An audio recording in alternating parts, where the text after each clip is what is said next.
అసలు భక్తి మనసు తప్పేసింది. ఆడిగీడికి ఉపయోగపడుతున్నావు కానీ పొద్దున్న లేచి మోకాలు లేచి అలవాటు పోయింది, బైబిల్ చదివి అలవాటు పోయింది. నీ ఒరిజినల్ ఇది కాదు. నువ్వు పౌల్యము నుండి దేవుని కృపలో పెరిగిన వాడివే, వాక్యములో ప్రార్థనలో పెరిగిన వాడివే, పరిచయంలో పెరిగిన వాడివే. ఎక్కడో నీకు దెబ్బ తగిలి నువ్వు అట్ట అయిపోయావు. నువ్వు ఉద్దేశపూర్వకంగా చెడిపోయినడివి, భక్తిహీనుడివి, బలహీనుడివి కాదని నీ మనసు ఎరిగిన దేవుడు ఆహారము నుండి లాజరును ప్రేమించినట్లుగా నిన్ను ప్రేమిస్తూనే ఉన్నాడు. నీ కోసం వచ్చాడు.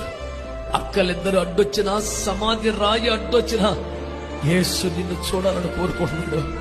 నిన్ను బయటికి రప్పించాలని ఆశపడుతున్నాడు. ఏది ఆపలేదు యేసు ప్రేమని. యేసు ప్రేమని ఏది ఆపలేదు. యేసు ప్రేమను నీ అవిశ్వాసం ఆపలేకపోయింది.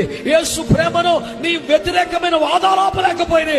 యేసు ప్రేమను నీ కోపం ఆపలేకపోయింది. యేసు ప్రేమను నీ అపనమ్మకం ఆపలేకపోయింది. యేసు ప్రేమను బండరాయి ఆపలేకపోయింది. ఇన్ని దాటుకొని ఈ రాత్రి నీ దేవుడికి వస్తున్నాడు. దేవుడు నీ కుటుంబంలోకి వస్తున్నాడు, నీ సంఘములోకి వస్తున్నాడు, నీ పరిచయంలోకి వస్తున్నాడు.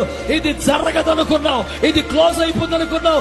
దేవుడు ఆ రాయి పొలిపించి సమాధిని తెరిపించి నీ స్వాస్థ్యమును మరలా నీకు రప్పించడానికి సర్వశక్తియు మిక్కిలి కృప కలిగిన వాడు నీ ముందు నిలబడి ఉన్నాడు.